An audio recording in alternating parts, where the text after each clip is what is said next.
ប្រទេសបារាំងផ្ដល់ប្រព័ន្ធការពារកំជ្រួចទៅឲ្យប្រទេសអ៊ុយក្រែនដើម្បីទប់រុស្ស៊ីបាទប្រទេសបារាំងនេះគឺមានលោកម៉ាក្រុងដែលជាប្រធានាធិបតីបារាំងថ្ងៃនេះគាត់បានប្រាប់ថានឹងផ្ដល់ប្រព័ន្ធការពារកញ្ជ្រួចមួយឬក៏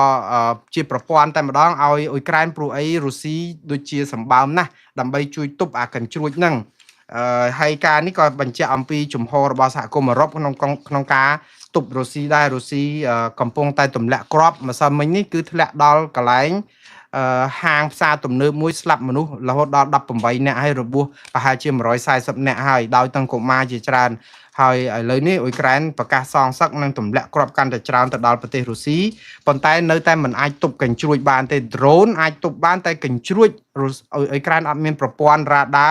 ឬក៏ប្រព័ន្ធចាប់កញ្ជ្រួចទេចឹងបានពឹងអាមេរិកនិងអឺរ៉ុបឲ្យជួយឥឡូវគេព្រមហើយបដាហើយបាទហើយនឹងចុងក្រោយគឺតកតងនឹងលោកតកតងនឹងអ៊ីរ៉ង់និងអាមេរិកវិញគឺនៅថ្ងៃនេះគឺយើងដឹងថាអ៊ីរ៉ង់បានពមៀនប្រទេសជិតខាងកុំឲ្យចូលដៃជាមួយអាមេរិកធ្វើសង្គ្រាមពាណិជ្ជកម្មប្រឆាំងខ្លួនតាមពិតប្រហែលថ្ងៃនេះលោកត្រាំនឹងប្រកាសធ្វើសង្គ្រាមពាណិជ្ជកម្មជាមួយនឹងអ៊ីរ៉ង់ដោយឲ្យប្រទេសទាំងអស់ដែលជាសម្ព័ន្ធមិត្តអាមេរិកឈប់ឬក៏ដាក់ទណ្ឌកម្មរដ្ឋបិទអ៊ីរ៉ង់នេះឲ្យមែនតើឥឡូវធ្វើសង្គ្រាមទម្លាក់គ្រាប់អស់ចិត្តហើយអ៊ីរ៉ង់ដូចអត់ទ្រាំខ្លួនប្រមាណពេកតែអញ្ចឹងលោកត្រាំក៏ថានឹងដាក់សង្គ្រាមសេដ្ឋកិច្ចមួយជាន់ទៀតដើម្បីឲ្យអ៊ីរ៉ង់ដាច់ខ្យល់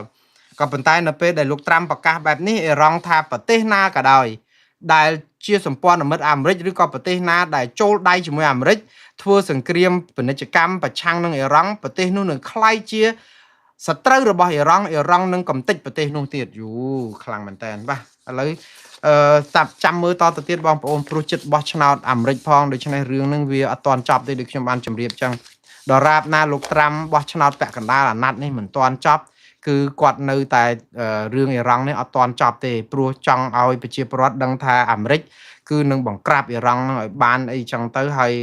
ដើម្បីកុំឲ្យគេបោះឆ្នោតទម្លាក់លោកត្រាំនៅសហរដ្ឋអាមេរិកចឹងនយោបាយអាមេរិកនេះហើយនឹងសង្គ្រាមអ៊ីរ៉ង់គឺជារឿងចង្វាក់ស្លូឬ Tango វាពាក់ព័ន្ធគ្នាមិនអាចដាច់ស្រេចទេបាទចឹងយើងចាំមើលលទ្ធផលនឹងតទៅទៀតបងប្អូនខ្ញុំអរគុណហើយខ្ញុំសូមជម្រាបលាបងប្អូនត្រឹមប៉ុណ្ណេះចុះ